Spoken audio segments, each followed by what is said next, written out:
सभी श्रोताओं का रामायण की कथा में हार्दिक स्वागत, अभिनंदन। आज के इस वीडियो में आप सभी के सामने प्रस्तुत है राम लक्ष्मण बंधन में। बढ़ते हैं कहानी की तरफ। जब हर्षोन्मत्त वानरों का तुमुलनाद सुनकर रावण को आश्चर्य हुआ और आशंका ने उसे आ घेरा। उसने तत्काल मंत्रियों से कहा, वानर सेना में इतना उत्साह कैसे आ गया? मेघनाथ ने तो राम और लक्ष्मण का वध कर दिया था। शीघ्र पता लगाकर बताओ इसका क्या कारण है। कहीं भरत तो अयोध्या से विशाल सेना लेकर नहीं आ गया? आखिर ऐसी कौन सी बात हुई है जो वानर सेना राम की मृत्यु का भी दुख भूलकर गर्जना कर रही है? तभी एक गुप्तचर ने आकर सूचना दी कि राम और लक्ष्मण मरे नहीं हैं, वे नागपाश से मुक्त होकर युद्ध की तैयारी कर रहे हैं। ये सुनते ही रावण का मुख फीका पड़ गया। उसने क्रोधित होकर पराक्रमी धूम्राक्ष को आज्ञा दी, हे वीर श्रेष्ठ धूम्राक्ष, तुमने अब तक अनेक बार अद्भुत पराक्रम प्रदर्शित किया है। तुम सहस्त्रों वीरों को अकेले मार सकते हो। एक विशाल सेना लेकर जाओ और राम लक्ष्मण सहित शत्रु सेना का वध करो। रावण की आज्ञा पाते ही सूल, गदा, तोमर, भाले, पट्टिस आदि शस्त्रों से युक्त राक्षसों की विशाल सेना लेकर धूम्राक्ष रणभूमि में जा पहुंचा। इस विशाल वाहिनी को देखकर वानर सेना घोर गर्जना करती हुई उस पर टूट पड़ी। धूम्राक्ष कंक पत्रों वाले तीक्ष्ण पाड़ों से वानरों को घायल करने लगा।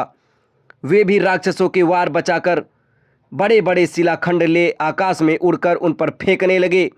आकाश को उद्यत राक्षसी सेना को अपने प्राण बचाने कठिन हो गए। फिर भी राक्षस सेना का एक भाग अपने प्राणों की चिंता न करने बाणों, त्रिशूलों आदि से वानरों का लहू बहा रहा था। चारों ओर रक्त की नदियां बहने लगी। जिधर देखो उधर ही राक्षसों और वानरों के रुंड मुंड दिखाई देते थे। कानों के पर्दों को फाड़ने वाला चीत्कार और हाहाकार सुनाई दे रहा था।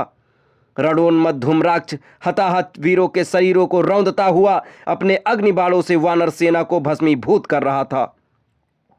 उसके आक्रमण की ताव न लाकर वानर सेना ने इधर उधर भागने लगी। अपनी सेना की यह दुर्दशा देखकर हनुमान ने क्रोध से भरकर एक विशाल शिला उखाड़ी और लक्ष्य तानकर धूम्राक्ष की ओर फेंक दी। उस शिला को अपनी ओर आते देख वह फुर्ती से रथ से कूद पड़ा। इस बीच में रथ चूर चूर हो चुका था और घोड़े तथा सारथी मर चुके थे। राक्षस सेनापति को इस प्रकार बचता देख हनुमान का क्रोध और भी भड़क उठा। उन्होंने दांतों नाखूनों से उनके और धूम्राक्ष के बीच में आने वाले राक्षस समुदाय का विनाश करके मार्ग साफ कर लिया।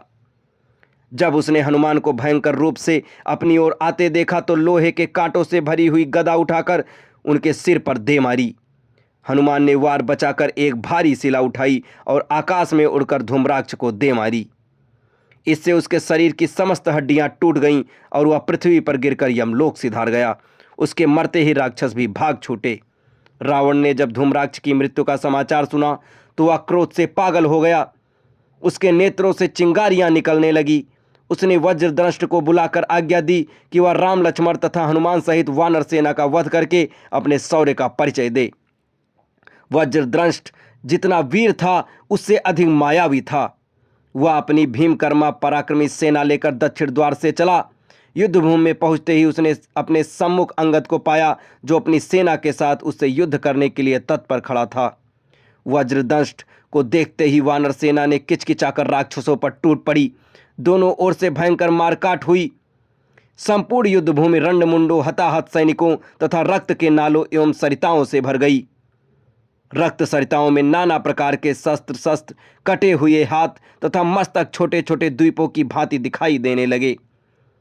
अंगद तथा वानर सेनापतियों द्वारा बार बार की जाने वाली सिंह गर्जना ने राक्षस सैनिकों का मनोबल बिल्कुल तोड़ दिया।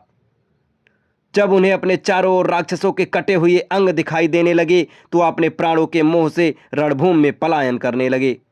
अपनी सेना को मरते कटते और कायरों की तरह भागते देख वज्रदंष्ट दुगने पराक्रम और क्रोध से युद्ध करने लगा। उसने तीक्ष्णतर बाणों का प्रयोग करके वानरों को घायल करना आरंभ कर दिया।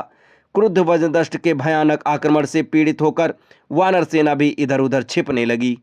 उनकी यह दशा देखकर अंगद ने उस राक्षस सेनापति को ललकारा, वज्रदंष्ट, तूने बहुत मारकाट कर ली, तेरा अंत समय आ गया है। अब मैं तुझे धूम्राक्ष के पास भेजता हूँ। ये कहकर अंगद उससे जाकर भिड़ गए। दोनों महान योद्धा मस्त हाथियों की भांति एक दूसरे पर प्रहार करने लगे।